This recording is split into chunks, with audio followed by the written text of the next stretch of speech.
Hi, welcome to Sugar Free. This is the Daily Tarot for Monday, the 6th of September 2021.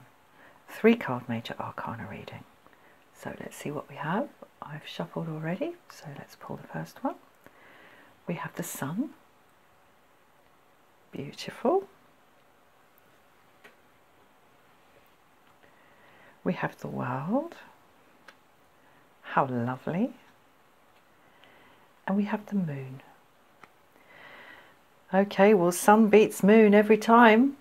Sun beats Moon every time. There is real emergence here, and I don't mean emergency. It's interesting, that's where the word emergency comes from. Something emerges, a situation emerges. But here we have a wholesale obliteration of darkness by light. Now, it's very interesting, the relationship between darkness and light, because they're not simply opposites. They're not just polar opposites.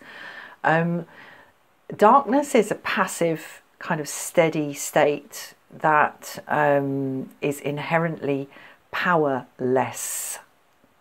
Light is an active principle. It's completely different in nature, and where there is light, darkness is overpowered. And this is what we see here, and we see it in a very, very fulsome way, because we have the World in the upright in the middle here. So the light of the Sun, which illuminates our world, also illuminates the face of the Moon, and that's where the moonlight comes from. It's borrowed light, it's second-hand light. So what we're dealing with here today is the contrast, if you like, to use another light word, the contrast between the direct and the borrowed, the genuine and the second-hand, the real and the reflected real, because that's what moonlight is. It shines onto the earth via the Moon from the Sun.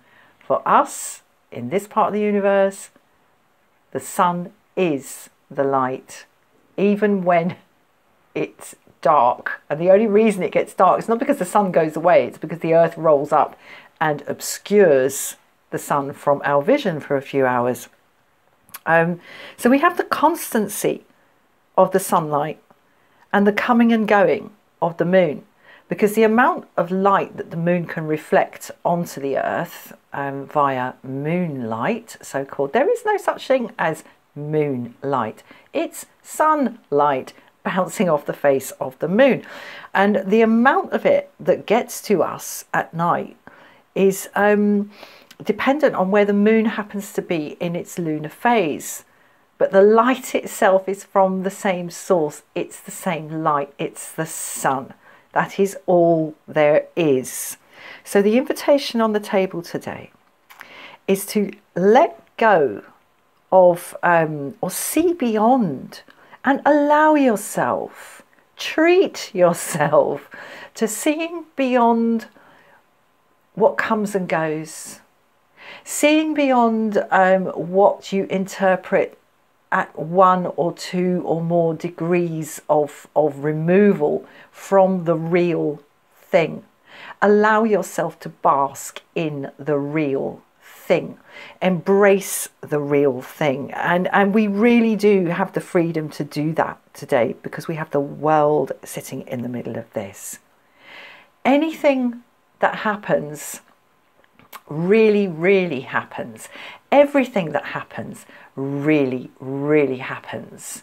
We reify and codify things that happen according to whether we like them or not, whether they suit us or not, whether they work for us or not, whether they serve us or not. But it doesn't make any difference to what those things or events or actions are in and of themselves. They simply are what they are. So the invitation here today is to let go of sifting your experience according to whether you like it or not, according to whether you are attracted to or repulsed by it, and simply bask in the impersonal light of the sun. Because the light of the sun is impersonal. It doesn't choose who to shine on and who not to shine on. It's not like some punitive God deciding to sort of hand out the nice warm sunlight to this one because they've been good and leave this one shivering in the dark because they've been bad.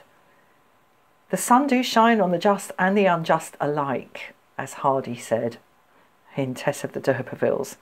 And in the Hindu and Buddhist prayer, the Gayatri mantra, Om Bhur Bhuva Swaha Tatsavitur Varenyam Bhargo Devasya Dhimahi Dhiyo Yona Prachodayat.